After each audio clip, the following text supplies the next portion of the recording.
Okay, we're back. Big energy day. Big energy day. Okay, we got some pistons over here, and if you notice, these pistons look a little bit different from these pistons. These the old ones got a little hump. These ones don't, but I think that these are going to be similar enough compression. It doesn't matter. The bore is the same. The piston rings are the same. So I just have to go through the process now of getting a little bit of gap on these rings. Also got a little puppy boy with me here today. Snickers, how you doing? I had to unfortunately this morning take my other dog to be put down. She was getting a little too old, so he is not very happy right now. It kind of sucks, but I just didn't want to leave him in the house because he was just freaking out by himself in there. So we got this engine to put back together. No more bad news. Everything's all right. All right, so I'm checking the gap on the new piston rings, and something a little strange. Now, these are 100% eBay. I paid extra to get a set of pistons that came with American-made rings. But that's not American made. So this one obviously says top groove on it, so that's the top piston ring. And then over here, that one says second groove. So clearance for the top piston ring on this engine, the F23, is between 8 and 14 thousandths of an inch. So I put a new piston ring down into the cylinder, squared it up with one of the pistons. This is the new one. This is one of the old ones. And I'm checking. You can tell on the video that this gap is smaller than this gap. And this is a brand new ring, and this is one of the old rings. So I've got a 14 thou gauge, feeler gauge here, which I'm going to look and not really pay attention to. Now that does barely slip in there. I'd say that's about 15 to 16 thousandths. And factory wear clearance is acceptable up to 24 thousandths, which is fucking huge.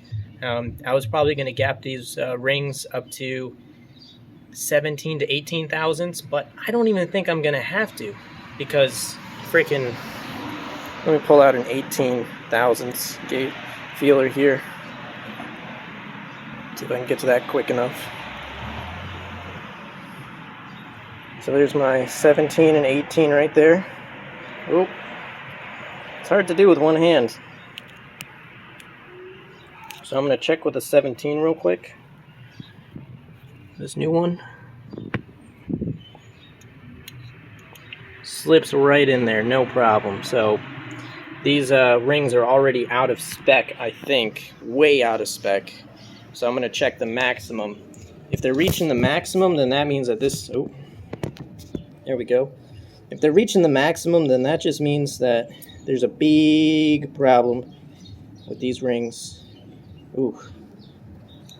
The largest feeler gauge I have is a 24. Scary stuff. So I'm going to check it. If this fits in there, I'm going to cry. Because I've been waiting on these piston rings and pistons for a week.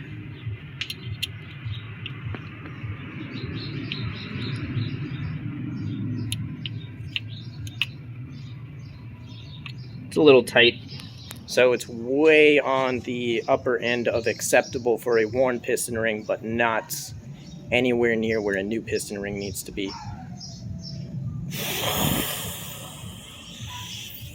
Time to make a call.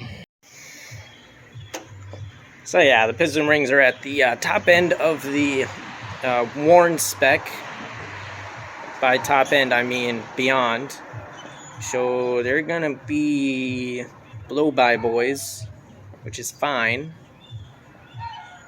Just I was not expecting it to be that bad, but it's that bad. Doesn't mean I'm gonna try to order another set. No, I'm still gonna slap them in there, because, you know, you gotta keep reminding you guys, it's an Accord. It's an Accord engine. I don't care anymore. We're getting her to run. She's hitting boost. We're going to enjoy it for a few months, and then we're moving on to bigger, better rear-wheel drive manual things. Get out of this front-wheel drive headache. So yeah, we're sending it, which means I don't get to use my fancy dandy this thing, which if you've seen one of these, you already know what they're capable of. So we're just gonna put the rings on we're gonna put the pistons on the rods, and we're gonna put the rings on the pistons, and we're gonna put the pistons in the engine, and that'll be it for today, because it's already almost 8 o'clock. Full-time life. And then I'll work on this a little bit tomorrow morning. And it'll be running by Monday. Yeah. Okay. It's already getting dark. I just spent the past 20 minutes cleaning off the oil pan gasket because that thing was on there perfectly. And I used a paper gasket because the rubber gaskets always seem to freaking leak, and not a single drop came out of it, and that showed when the paper gasket split in half because it got fully penetrated with RTV. Anyways, we're getting on to the part of assembling pistons and wrist pins and rods, and we're going to be using my favorite Lucas heavy duty oil stabilizer. It is a premium assembly lube. Now, I don't like to use anything synthetic on a new engine because synthetics are going to be full of a bunch of compounds that are going to prevent wear, which you might think is a good thing, but if an engine is freshly built, you want the piston rings and the pistons and all the bearings to wear in. If they don't wear in, your engine's going to be too tight, and if you push it the wrong way or any type of weirdness, it will damage itself because it is too tight.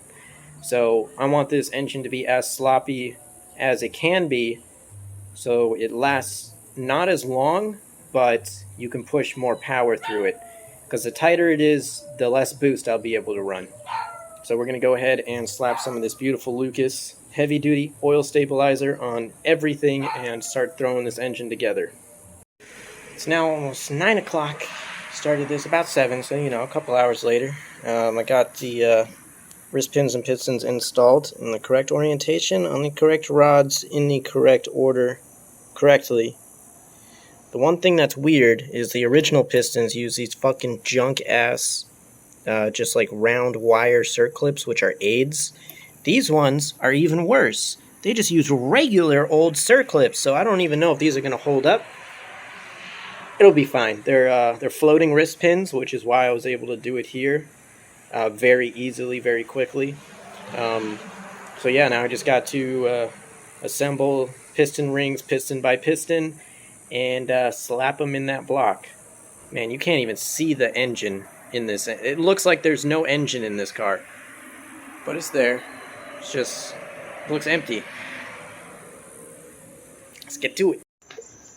What is it now? Almost 10 o'clock. Jesus Christ. Okay, so we got these piston rings on. Don't at me about these ring gaps. I'm going to be setting them per piston as I put them into the block, so they're not, I just put them on. I'm going to rotate them around the head of the piston and make sure that they, rotate nice and clean and easy, and then clock them. I'm going to start with piston number 4 and work my way forward. And yeah, got to get out my torque wrench, and you know what the deal is. It's the reverse of taking it apart, except putting it back together is way more stressful. I have bad news. On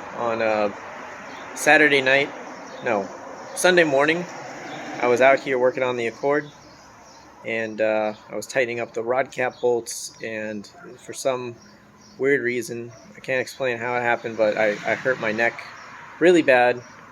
Went to the emergency room, got some x-rays done. They put some injections in me, and now I'm on quite a few medications, muscle relaxer, steroids, and an anti-inflammation drug for the next week. to try and help my neck get some more movement. I was just worried about it because I was in a pretty bad car accident about 7 years ago, and I was in physical therapy for about 9 months from that to regain movement in my lower back and my neck. That was so much fun, and this just brings back those bad memories of that time for months where I could barely maneuver around. So my neck's doing a lot better now because I did get injected with a good muscle relaxer, and that helped. It was a muscle spasm, so it helped relax that muscle a little bit, but I definitely tore it up a bit. So it's still kind of painful, and I can't really work on the car. It's all because I was on my back at a weird angle, and I just like kinked my neck. Heard a really nice crunch, but car's not going to be going back together until probably next weekend, seeing how I'm feeling. It's always something. Always something. So I'm going to put up this video how it is. Barely got anything done, but it's what I got. I just don't want to not have a video for 2 weeks. So this is what we're going to get. So I got a whole bunch more stuff to do. Like the next step after I put in the rod caps, after putting the pistons in, was going to be doing this, which I would have done on Saturday night, but my neighbors were having a party. People were coming in and out of the house constantly, blasting music. There were fireworks going off. There was a guy playing a trumpet down the street, really well actually, but it was just way too loud, and it was already 11 o'clock. So yeah, we're gonna pick this up next weekend. See how that goes. One other thing, just thanks for watching, obviously, and like and comment, subscribe. It's the only way that this channel is really going to grow, and if this channel continues to grow how it's been growing, I'll be able to do a lot more cool stuff in the future, which is what I really want to get into, because anyone can turbocharge a Honda in their driveway if they get the right tools and read the right forum posts and whatnot, but I want to get into some more specific specialty stuff. We'll see how that goes. Bye-bye.